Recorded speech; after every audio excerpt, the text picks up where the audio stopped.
97 Civic. This is seasoned to here.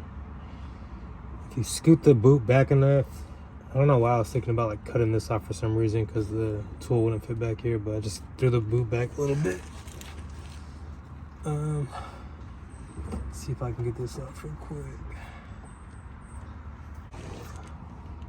I'm hoping this was the right way.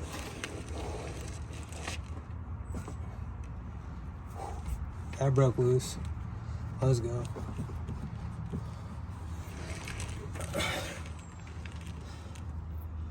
So I guess the good thing about these being C's is that I don't have to mark them because they can't fucking move.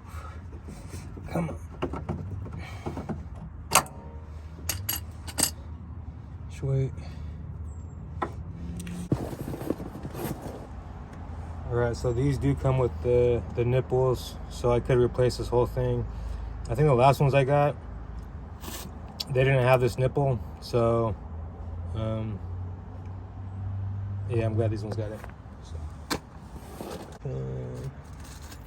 just had it in my hand.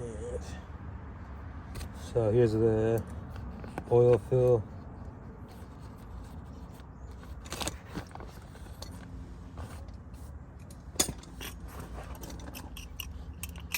Not too much, just a little. Let's give it some influence. You can feel it tighten on there, honestly, and just barely snug it.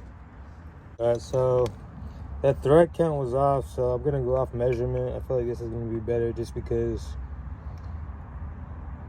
I don't know how deep this goes. Alright, well, hopefully you guys are getting this. So this stuff right here.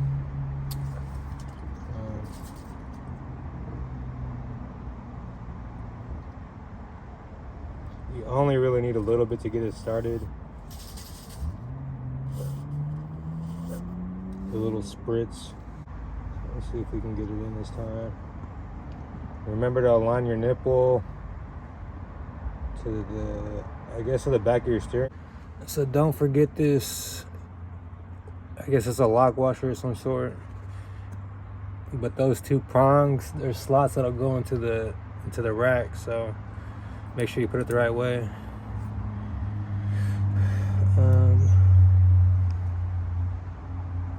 Yeah, it's a round inside, so I mean, it should just fit around all those blocks. So once the time comes, just make sure it's slotted in right. It should fall into place though.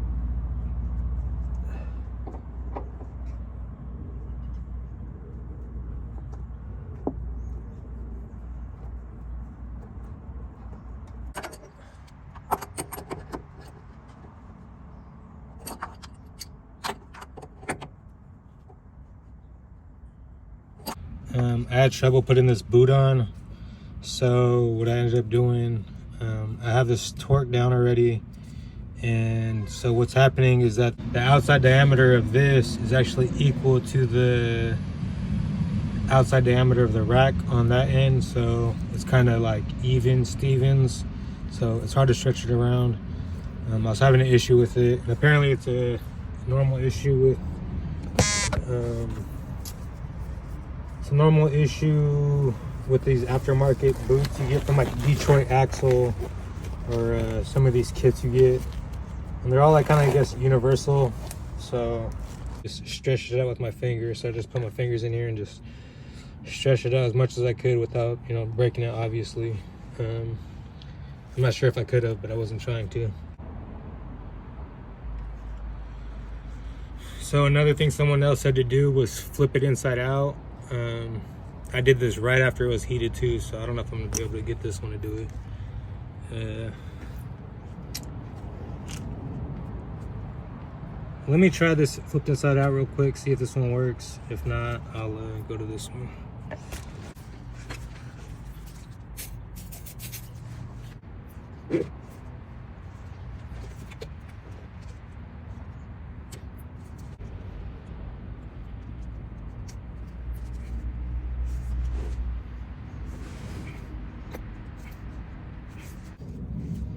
Oh, got it. Oh, yes.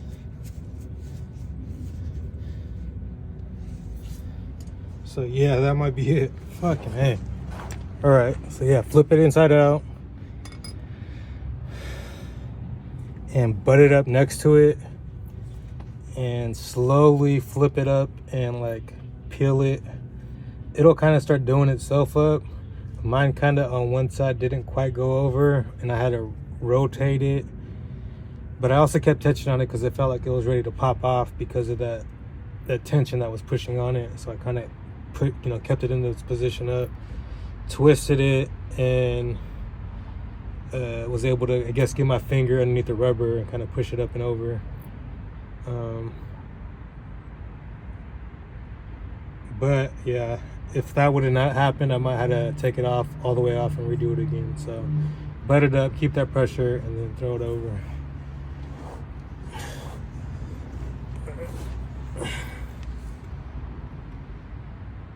Oh, did I lay on the fucking A? Did I just do that? I just got this everywhere on me. You gotta be fucking kidding me. Oh, it's all over my arm. Fuck me. That's probably not good. Well, I guess it's time for me to take a shower because I'm sure this shit is fucking everywhere. Yeah, I just wiped a bunch of it off. Fuck. I don't even know if there's any on the back of my head. Just on the back of my shirt's kind of fucked. So, let's see if I can get a shot. There you go. So, I got it on there. Put the vacuum line on. It did have the OG spring on it. I had a clip on there for some reason, but there's that. And it's on there pretty good. It ain't going nowhere. Zip tie just to secure it, but yeah, gonna do the other side now.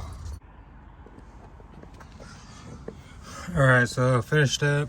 I guess things I didn't also show was greasing up the shaft right here, and then I anti-seized this bar.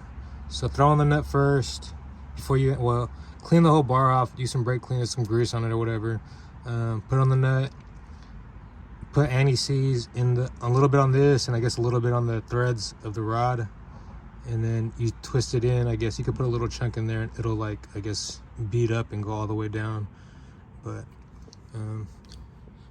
anti-seized that, and then did the grease gun on this. I still do, this one got pretty packed, but I ran out of grease on the other side, so I'm about to go to the store real quick and refill my grease gun and prime it up. And that's gonna be it for this. And here's a visual of the other side as well. So everything got done.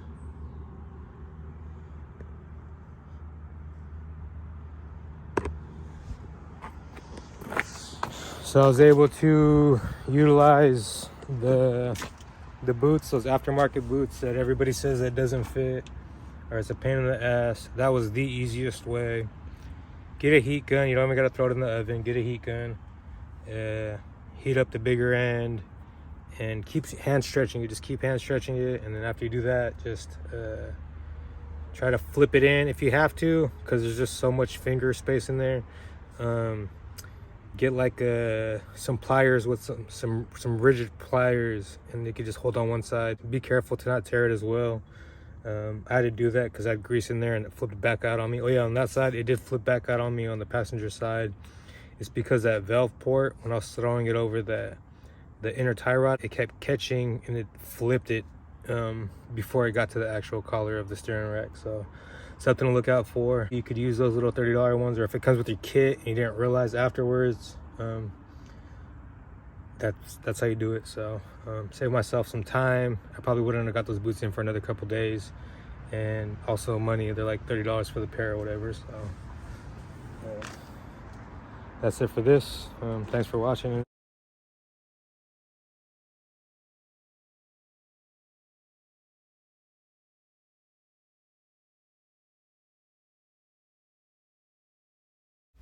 All right, so to tie in with the front tie rods actually had these rear toe arms get seized, and so I was able to loosen the driver's side, but the passengers got seized. I hit it with some penetrating spray, left it overnight, didn't do nothing. But it was seized in there, wasn't much else you could do. So the way I went about this is getting a grinder and putting a cutter blade on it and cutting the inner sides of the bushing right here, and that way you could push off both the ends. And so right here I actually punched out, I really wish I would have recorded this instead of just doing pictures, but I got a circle hole saw, punched out, and then pretty much got a Dremel and cut the top of where the slot sits, and that way I was able to pull the whole bolt out. I was trying to save this this little flat nut, but yeah, I couldn't really do it. So I ended up taking this all apart, drilling it up, and I ran with the long bolt with the flanged head and then a flange nut as well. So this was me. This is what it looked like. So I attempted to try to drill it out. Didn't work out. I primered everything that I cut up. I pretty much just primered the whole area. I cleaned it up and then primered it. There's a hole right there. This is everything after it looked, or what it looks like afterwards. And then after I installed everything, and I was able to get a cap for that hole as well too. So if you have any questions, just leave them in the comments. But until next time.